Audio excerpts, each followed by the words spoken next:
and drop from one to the other. So let's talk about how to use job descriptions, because this is, in my opinion, one of the best management tools a manager could ever have.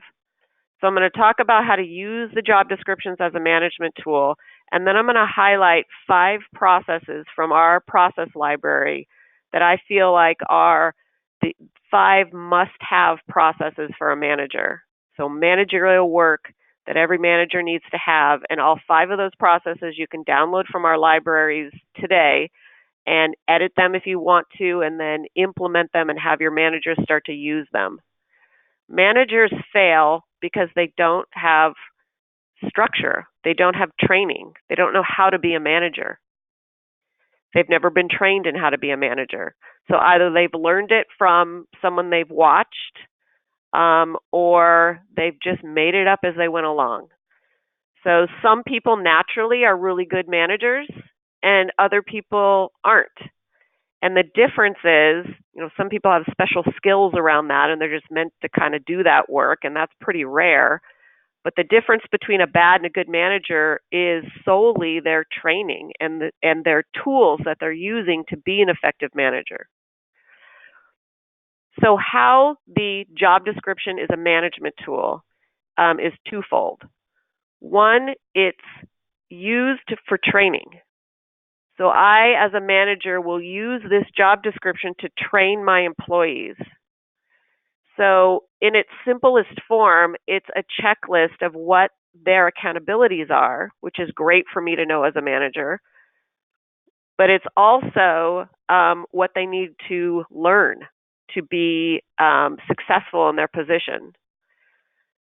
So oftentimes, if you don't have structure, you don't have job descriptions, you don't have documented processes, when an employee is hired, there's a need that you hire them for, but then when they start to work, they're kind of being trained by everyone, watching what they're supposed to be doing. They're making notes about what they're being told to do, and it just kind of morphs into them, either being successful or not. So the job description, again, in its simplest form, is this list of what that employee needs to be trained on, and it's extremely useful for a manager.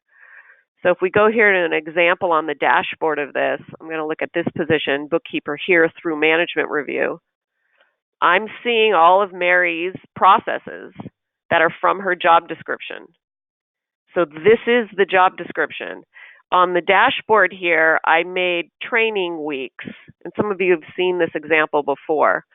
So as the manager, I'm using the job description to organize Mary's training and decide what she's going to learn each week until she's learned everything in 5 weeks.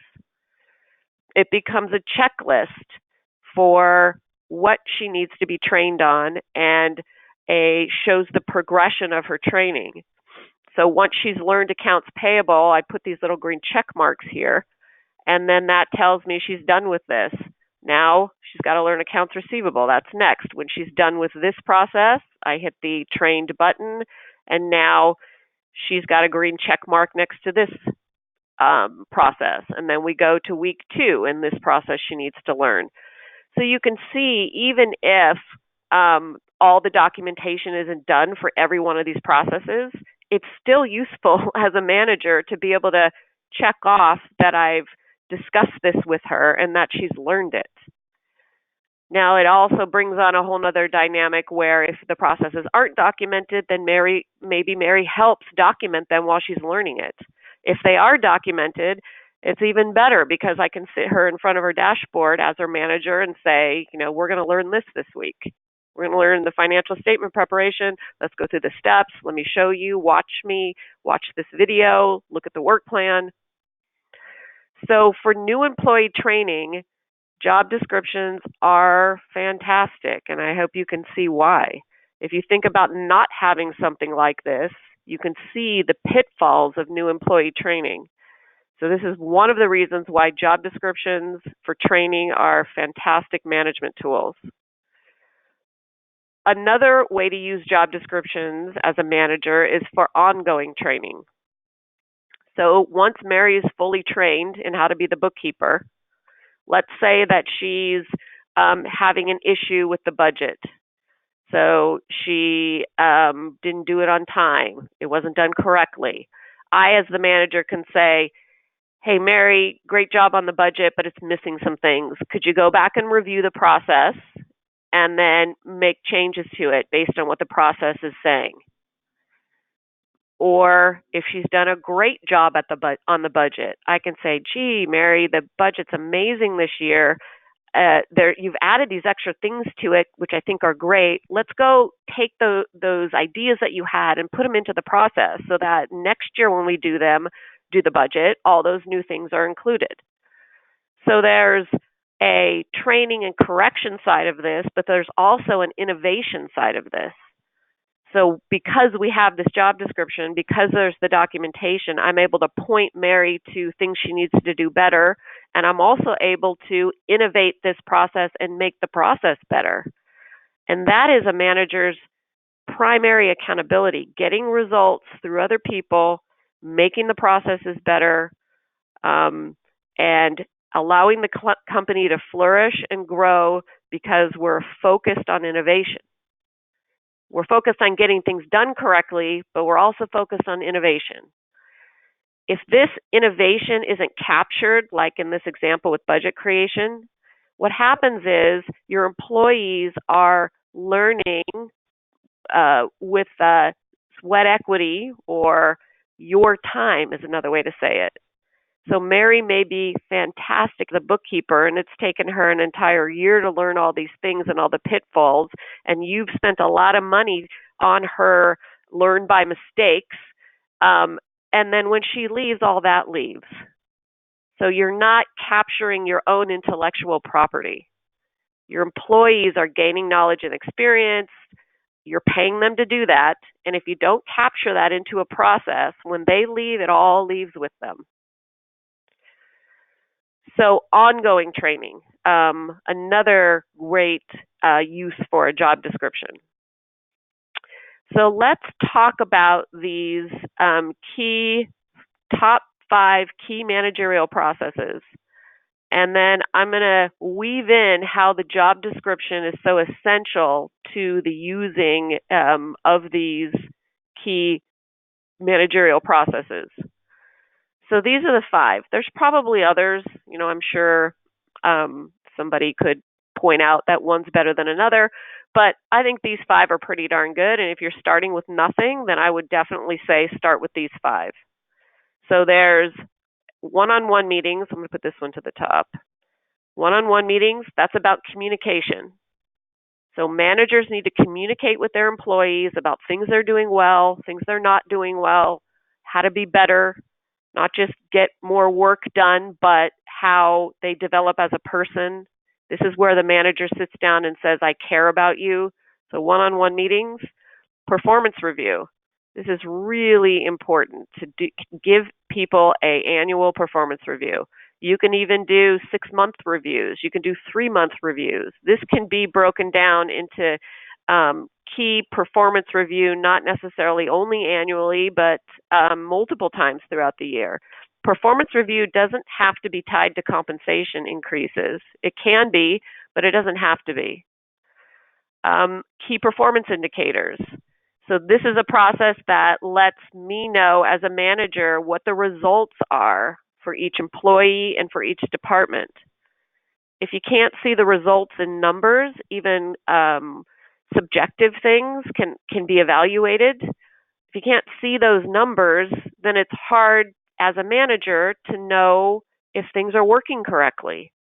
As a manager, we want to know that employees are getting their work done, results are happening without having to run around looking at it all. I don't want to have to touch all of their work. I just want to have a way of quantifying if it's successful or not.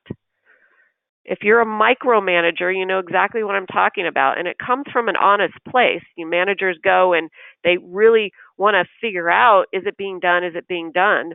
And you insert yourself into that. And by doing that, the message to the employee is, well, I don't trust you. You need me. And what that creates is dependency on you. So as managers, we shouldn't want that. We should want independent employees that sometimes make mistakes. We want to be able to get information about their results without having to look over their shoulders all the time. And then lastly, verbal and written warnings. So I throw this one in here because sometimes it's important to put a line in the sand and say, okay, this is what the business needs. This is what the company needs. And you're not being able to do it. So let's figure out why. And sometimes that requires a formal sit down, whether verbal or written, and a tracking of that. I think, again, as managers, we get so busy. We deal with problems over and over and over again, and there's never any resolution. So good managers use a verbal and written warning process in a way that helps to, in corrective action, but also helps them to motivate their employees to do better. These processes go together with each other. So for example, if I'm doing one-on-one meetings once a month with every employee where I'm sitting down for a half an hour, 45 minutes with that person, I'm going through this process, that then helps me in the performance review. Because if we've been communicating all throughout the year in this process, then this process becomes super easy. The best part about it is there's no surprises. The employee knows exactly what I'm going to say in the review because we've been talking about it. The absolute worst thing as a manager, and I remember the first managerial position I ever had years and years and years ago, I had to do performance reviews, and I had feelings about what the employees were doing and if it was good or not. But when I went to write the comments, it was hard to justify my feeling about the score I gave them. And you all know what I'm talking about, those of you who've done performance reviews and haven't had a process for it. You're not making it up. It's not malicious. It's hard to remember all throughout the year. And when you give an employee an average rating, not excellent or poor, you have to have comments to back that up. And if you don't have real things that you're commenting about, then it makes it all seem fake and not worthwhile. So the performance review is also enhanced by the key performance indicators. The key performance indicators also influence the one-on-one meetings. Because if I'm looking at these indicators and I see a good or a bad result, we're going to talk about it right here. Coaching and training. Did I skip this one? I think I did. Coaching and training, this is a process on how to coach employees, how to coach them through good and bad issues that come up. And then, of course, the verbal written warnings is kind of where you draw your line in the sand. So these 5 processes are over here in Guiding the Business. And you can download them. So I'm in Guiding right now. And you can download them from the library right here. So here, General Processes, and then you can find them on this list, and you just tick off the box next to the process title name, and then you hit copy, and those processes will be copied over into your account. Then, if these processes are new to you, you can select them, and this is another trick having to do with job descriptions. If I've added these new and I've already built all my job descriptions, you can go right here, link to job description, and you can choose all the managerial positions. Link, so all at one time, you can link this process to all of the managers. So every manager who does performance reviews, link that process to their position. So every process you download new, you could go to the organization chart and you could link them one at a time, but this is a much faster way. Just select the process, go right here, link to job description, and then link it to all the managers' job descriptions. So let's look at each one of these processes and what's in it. So this is the one-on-one meeting process. This is very simple. Over here, there's a work plan, which describes a step-by-step for having the one-on-one meetings. Then there's an agenda form. So what happens is that in this meeting is the manager uses the job description. So now we're going back to the job description. Uses the job description as a way of communicating in these one-on-one meetings. So here in this agenda form, and this is built in the custom form tool. You could also do this in the document tool if you prefer that. Totally up to you. The benefit of it being, well, in either one of these formats, managers can use these on the dashboard. So they can fill out these one-on-one meeting forms and prepare for their one-on-one meetings by completing this agenda form and saving it back to their control panel. And I'll show you that in the end before we end. So this just has the employee's name, date, items to discuss, goals from achieved or not from last period, goals for the next period, identify and resolve any work or personal issues, and then there's like a notes section. So super easy. So all a manager should do is have this agenda meeting form. What I tend to do is just export this to a PDF just so I can look at it alongside the agenda form. This is just going to open here, hopefully. So here's the agenda meeting or the job description. And I just like to see it kind of side by side. And then I go to the dashboard here and I go to my control panel and I'm going to select this one-on-one meeting process. I could look at the work plan to kind of remind myself of how to prepare, but once someone does this a few times, you don't really need to access this unless you're brand new and you're being trained. Go to the agenda form. I could save this as Mary. Then I put items to discuss. I can look at the job description and, oops, it's not in that, it's in this. So I look at the job description. Let's talk about accounts payable this week. So you can choose a process from the job description to focus on. A manager could choose a process from the job description because Mary's having an issue with that process. You could choose a process from the job description because you want to discuss with her how great accounts receivable are going. Collections are wonderful, and you saw that through the key indicators that 50% or 75% of all receivables were collected within the first 30 days. And she did the key performance indicators, so you saw that. So you want to end items discuss. You want to talk about AR results.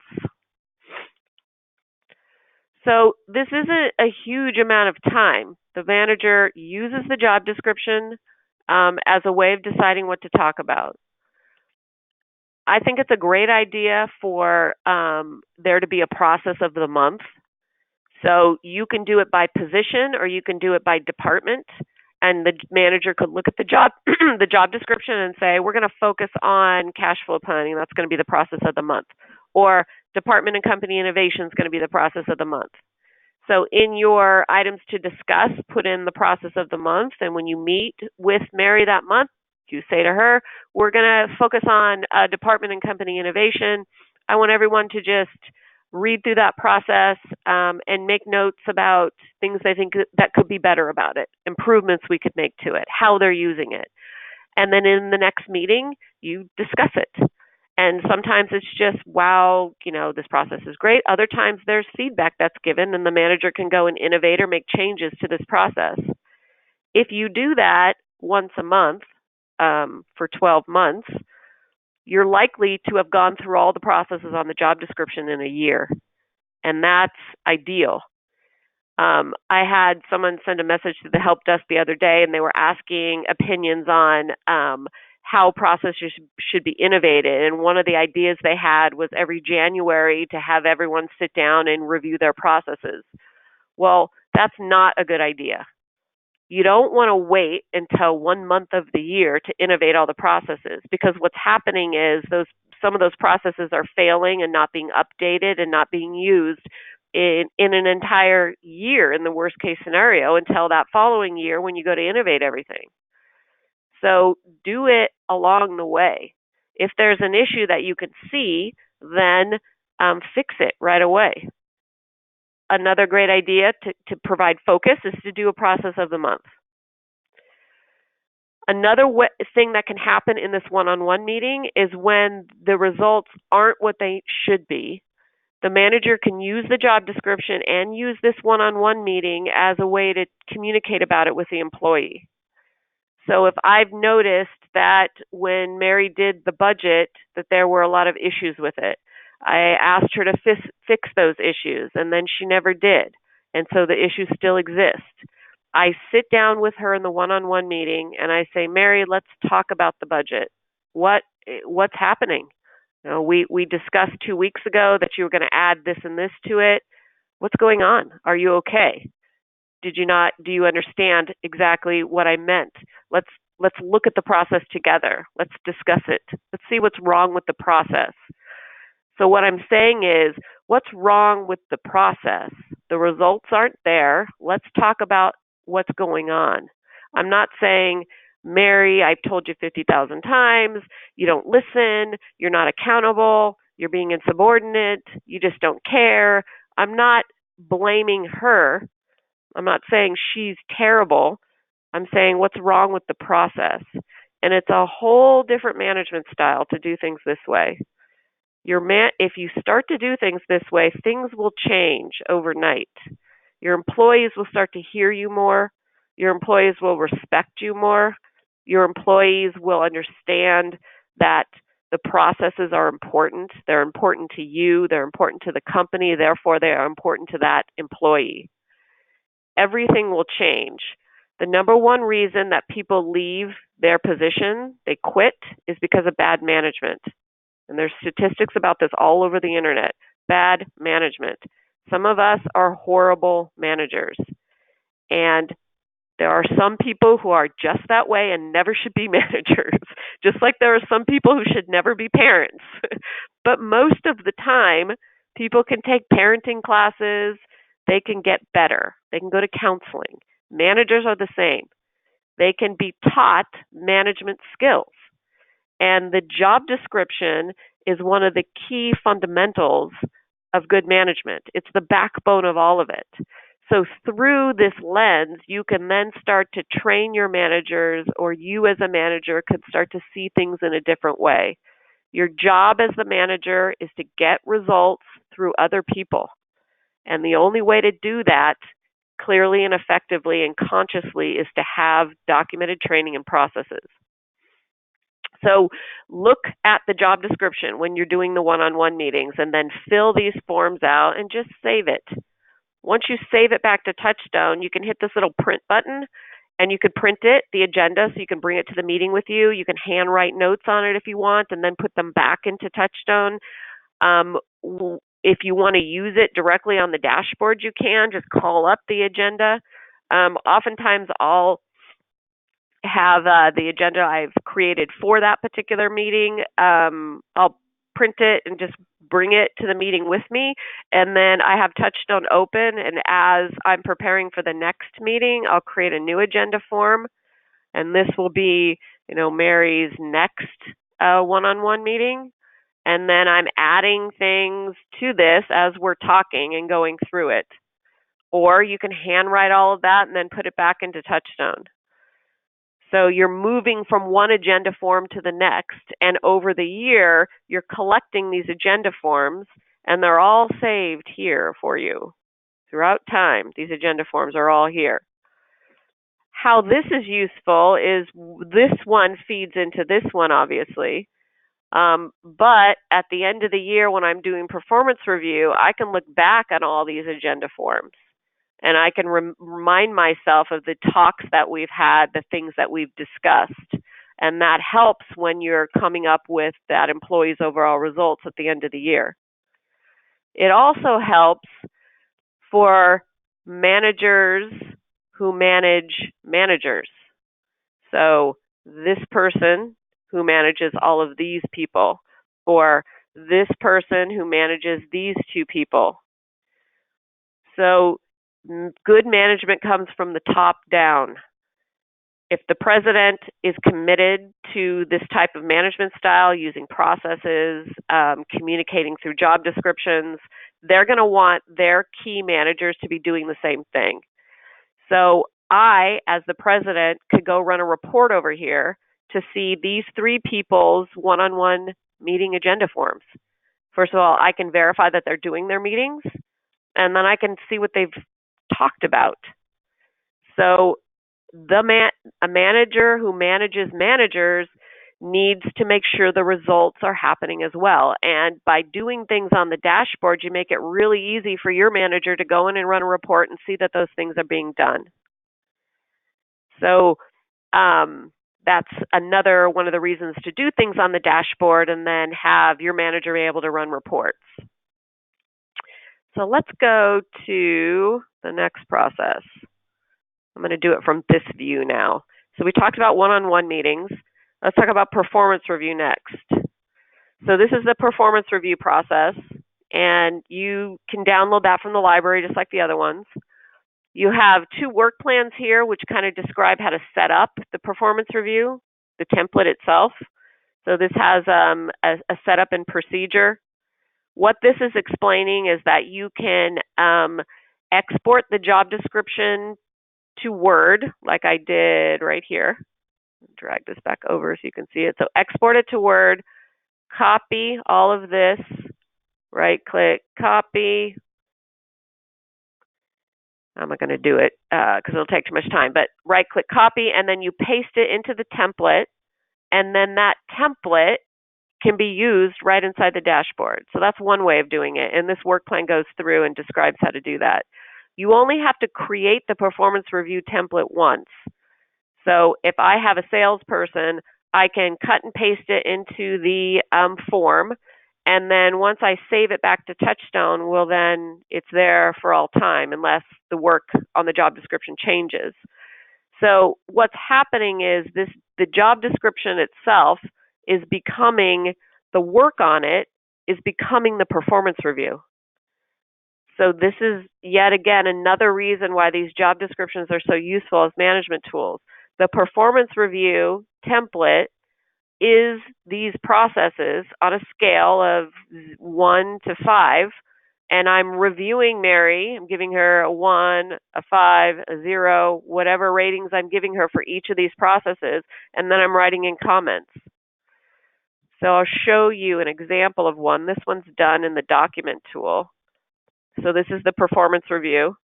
This one was just cut and pasted into the document tool. It's got a rating system, 1 to 5, unsatisfactory to excellent. And then here's the work from the job description.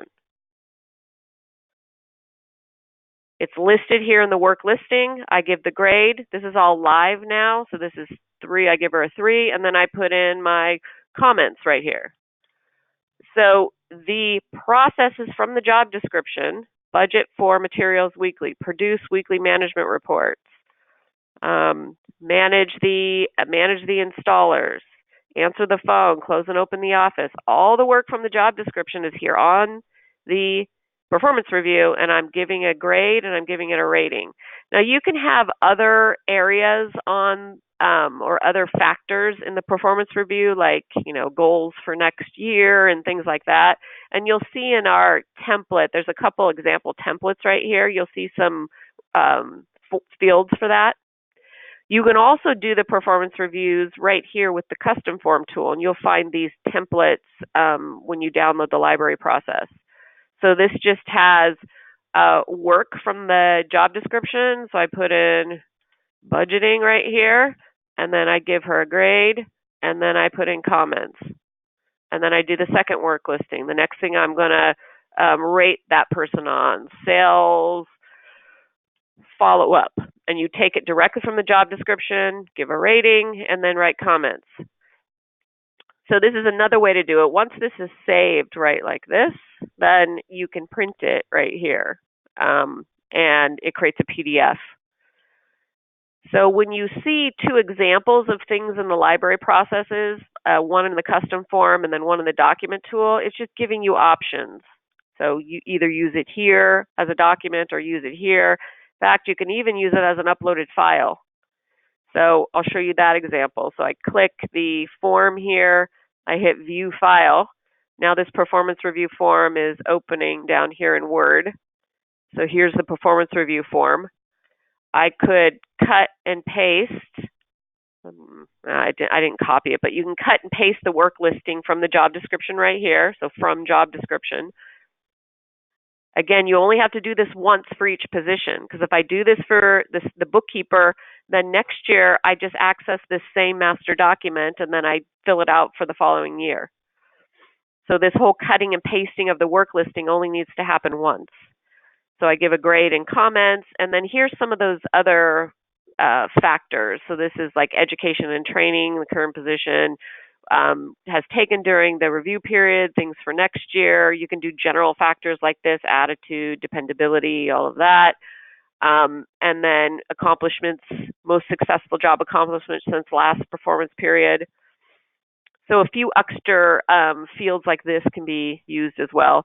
So let's say I filled this out for Mary. I go File, Save As. Now I'm saving this back to my computer because these changes aren't happening in TouchStone. This is in Word now. So once I've saved that document, then I'd save this as Mary. And then I go down here to Upload Completed Document. Then I find that document and I hit Open. Okay, and then I save it. So now this performance review done January 30th is now uploaded to TouchStone. If we go back here and look across here at the saved, we see it right here. So when the following year rolls around, 2021, I could view this if I want to, just to remind myself of what happened last year. And then I would go back to the master document again. I would click it, open it, fill it out for 2021, and then save it. So a record of all the performance reviews over time are done here. When something's in Word, too, and you've filled it out like this, you could print it, have Mary sign it, scan it back in, and then re-upload it that way as well. So just because this is a Word document doesn't mean I can't go here to the Uploaded Files tool and upload a PDF to the Uploaded Files tool. So the performance review is the job description. And you can see where this is all just like going full circle. Have the job description, we communicate about it throughout the year, we talk about what's good, what's bad, we have a performance review at the end of the year. Here are the key performance indicators, and I've shown these before, I think in the first webinar, but I'll just show it here again. So right here these are just examples. When you download it, you'll see the different examples.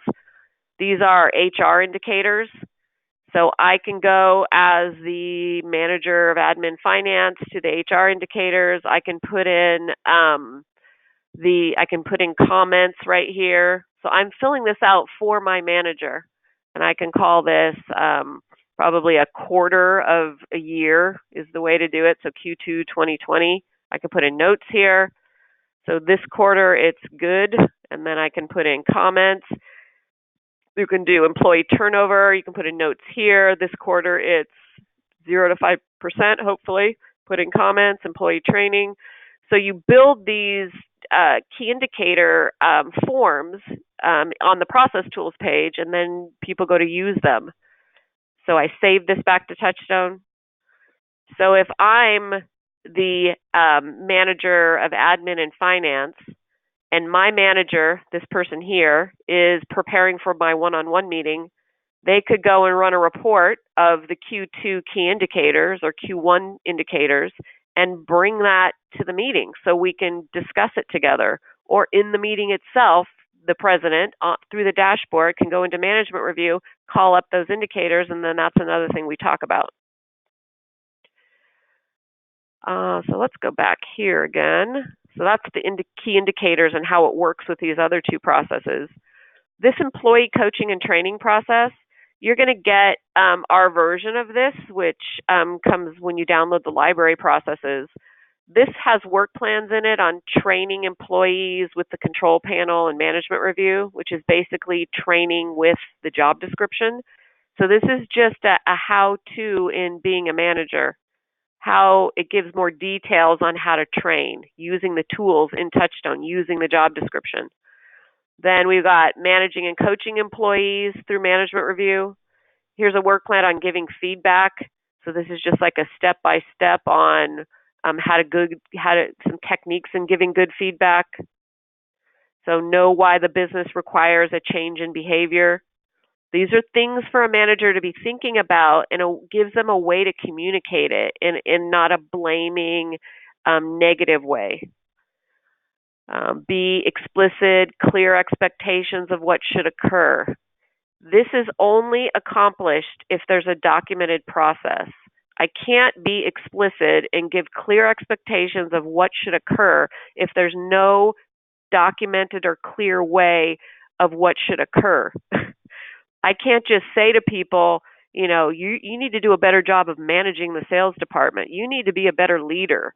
I don't get the feeling that you're this, or this makes me think that you're that.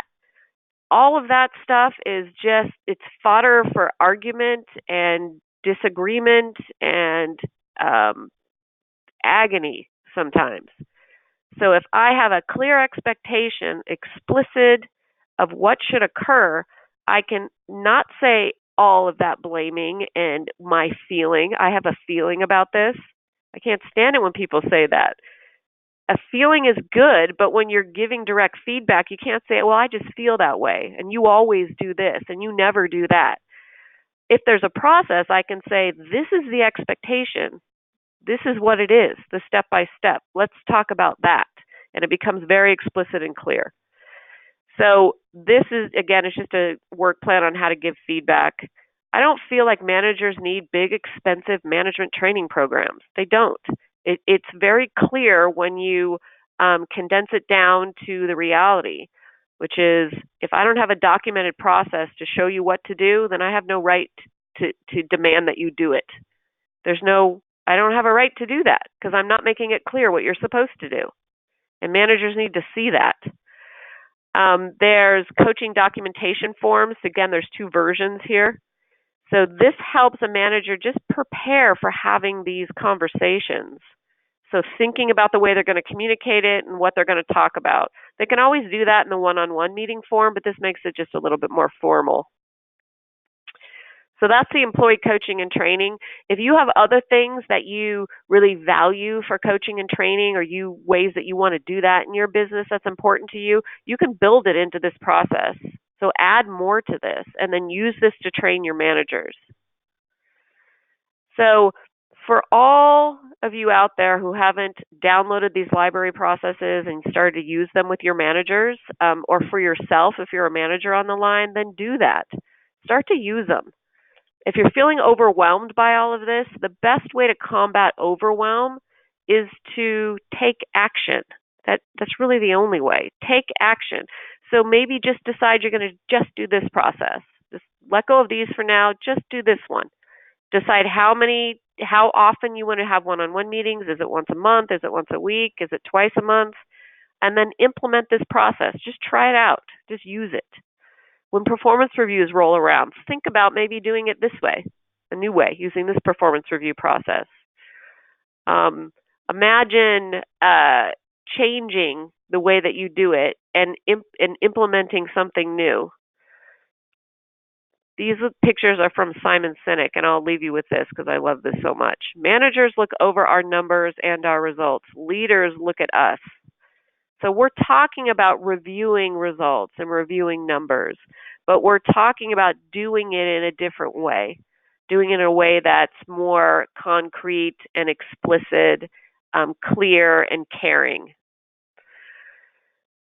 We have a standing offer at Business Design Corp to train managers to use these 5 processes. So any one of you who wants to have a management training and have one of our staff members go over how to use these 5 processes and how to implement them, and how to use them in TouchStone, we'll do a webinar for you, and we'll sit and we'll talk to your managers about it. That might be a good way to kick it off. So if you're interested in that, send us an email. If you don't have my direct email, remember you can always go here to the Resource Center, and right here under Support Plus, you can send a message saying, yeah, I want a manager training.